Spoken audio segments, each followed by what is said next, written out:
It's used to locate objects in the space that have these reflective markers on them. This data is then sent to another laptop that is running estimation and control algorithms, which in turn sends commands to the quad, which is also running estimation and control algorithms.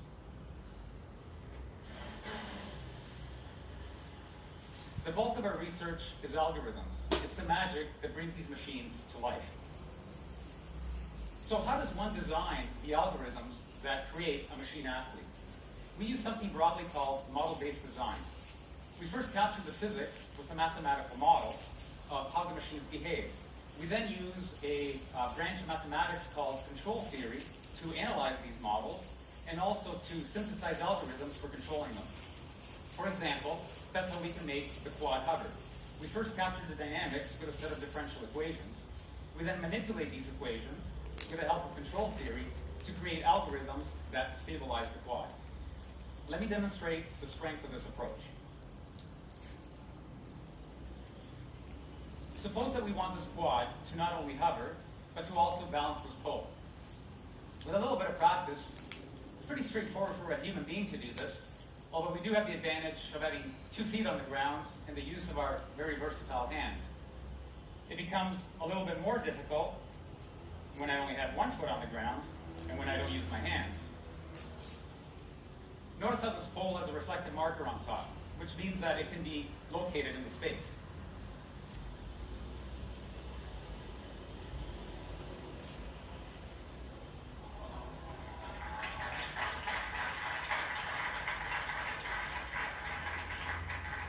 You can notice that this quad is making fine adjustments to keep the pole balanced.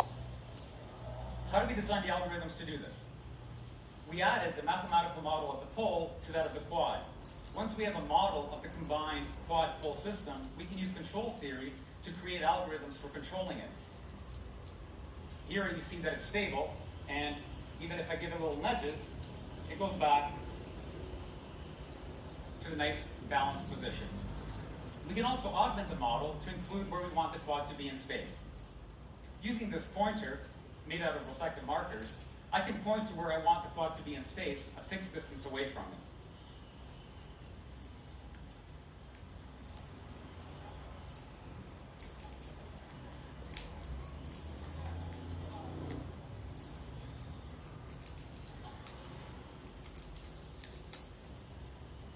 The key to these acrobatic maneuvers is algorithms, designed with the help of mathematical models and control theory.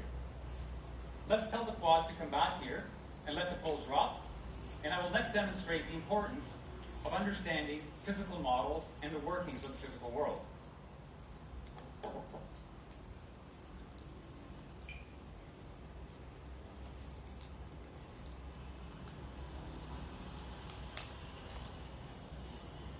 Notice how the quad lost altitude when I put this glass of water on it. Unlike the balancing pole, I did not include the mathematical model of the glass in the system. In fact, the system doesn't even know that the glass of water is there. Like before, I could use the pointer to tell the quad where I want to be in space.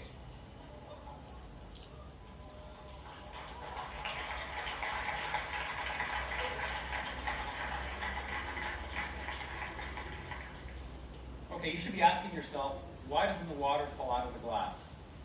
2 facts. The first is that gravity acts on all objects in the same way. The second is that the propellers are all pointing in the same direction of the glass, pointing up.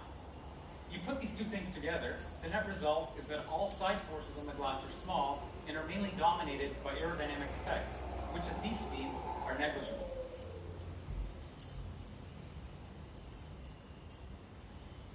That's why you don't need to model the glass. It naturally doesn't spill, no matter what the quad does.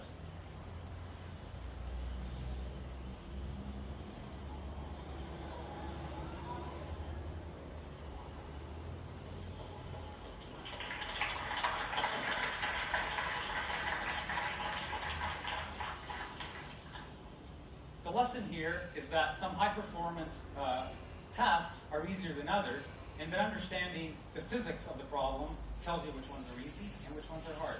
In this instance, carrying a glass of water is easy, balancing a pole is hard. We've all heard stories of athletes performing feats while physically injured. Can a machine also perform with extreme physical damage? Come in Conventional wisdom says that you need at least 4 fixed motor propeller pairs in order to fly, because there are 4 degrees of freedom to control: roll, pitch, yaw, and acceleration. Hexacopters and octocopters with 6 and 8 propellers can provide redundancy, but quadrocopters are much more popular because they have the minimum number of fixed motor propeller pairs, 4. Or do they?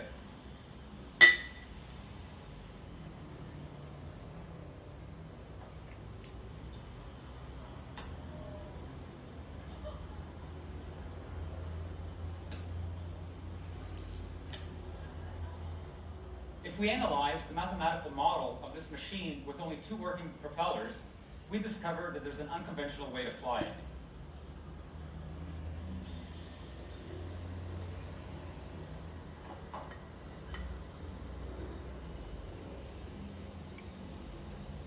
We relinquish control of yaw, but roll, pitch, and acceleration can still be controlled with algorithms that exploit this new configuration.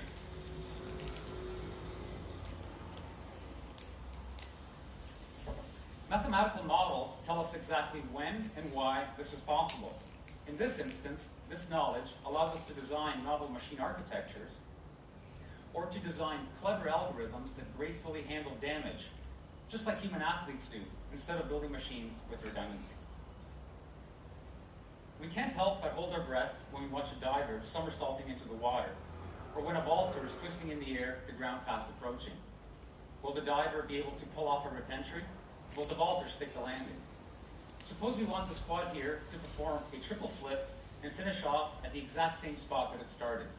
This maneuver is going to happen so quickly that we can't use position feedback to correct the motion during execution. There simply isn't enough time. Instead, what the quad can do is perform the maneuver blindly, observe how it finishes the maneuver, and then use that information to modify its behavior so that the next flip is better. Similar to the diver and the vaulter, it is only through repeated practice that the maneuver can be learned and executed to the highest standard.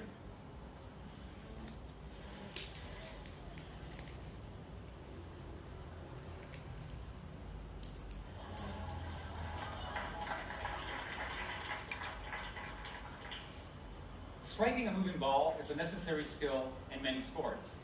How do we make a machine do what an athlete does seemingly without effort?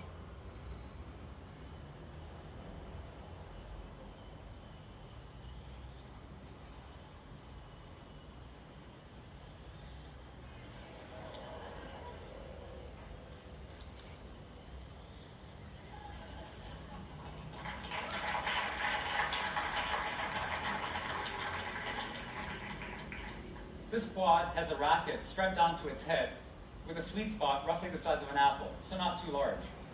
The following calculations are made every 20 milliseconds or 50 times per second.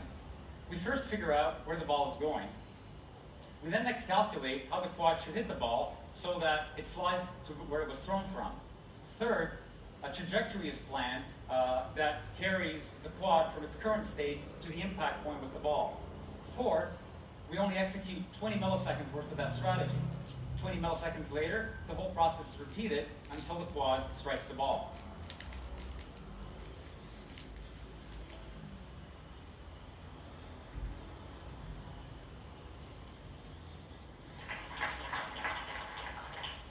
Machines can not only perform dynamic maneuvers on their own, they can do it collectively. These 3 quads are cooperatively carrying a Skynet.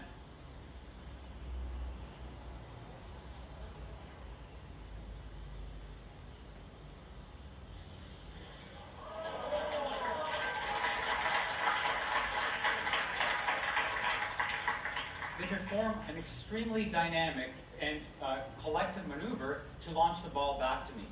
Notice that at full extension, these quads are vertical.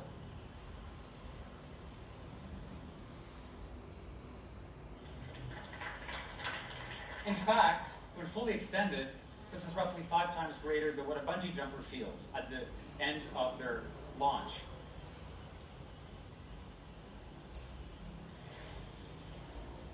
The algorithms to do this are very similar to what the single quad used to hit the ball back to me. Mathematical models are used to continuously replan a cooperative strategy 50 times per second. Everything we have seen so far has been about the machines and their capabilities. what happens when we couple this machine athleticism with that of a human being? What I have in front of me is a commercial gesture sensor, mainly used in gaming. It can recognize what my various body parts are doing in real time. Similar to the pointer that I used earlier, we can use this as inputs to the system.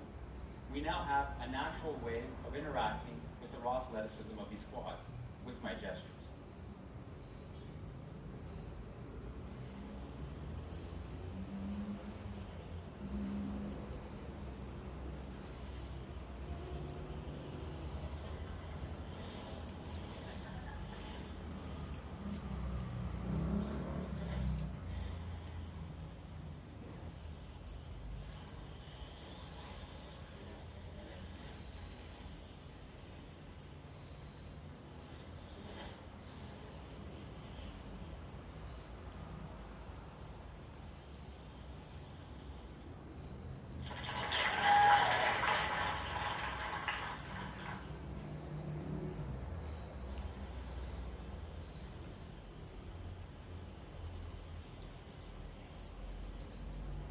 Interaction doesn't have to be virtual, it can be physical.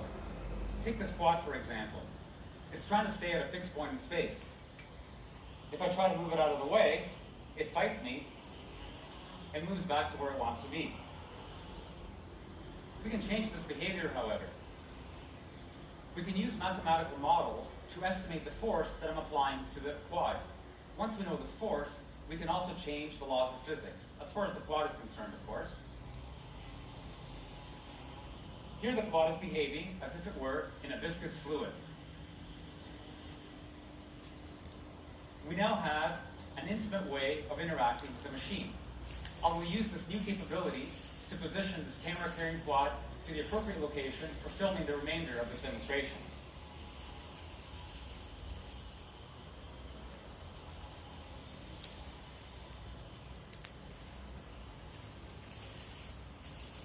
So we can physically interact with these quads, and we can change the laws of physics. Let's have a little bit of fun with this. For what you will see next, these quads will initially behave as if they were on Pluto. As time goes on, gravity will be increased until we're all back on planet Earth. But I assure you we won't get there. Okay, here goes.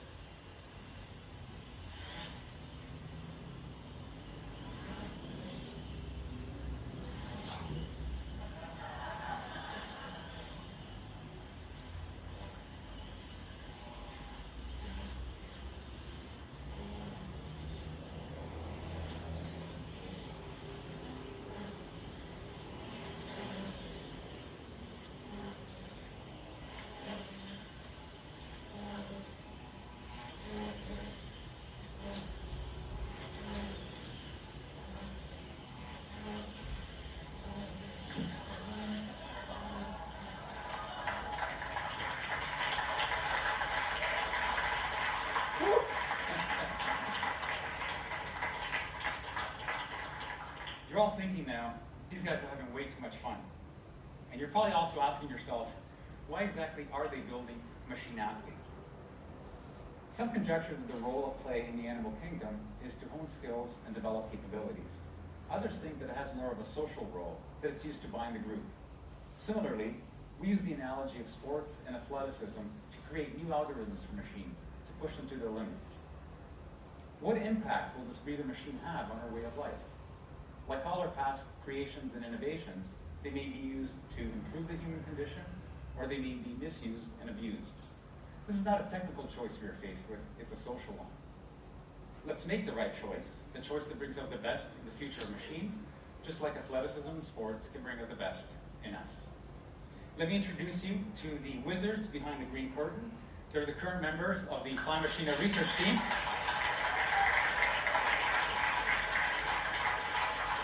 Federico Guglielmo, Dario Brescianini, Marcus Henn, Sergei Lupashin, Mark Muller, and Robin Ritz. Look out for them, they're destined for great things. Thank you.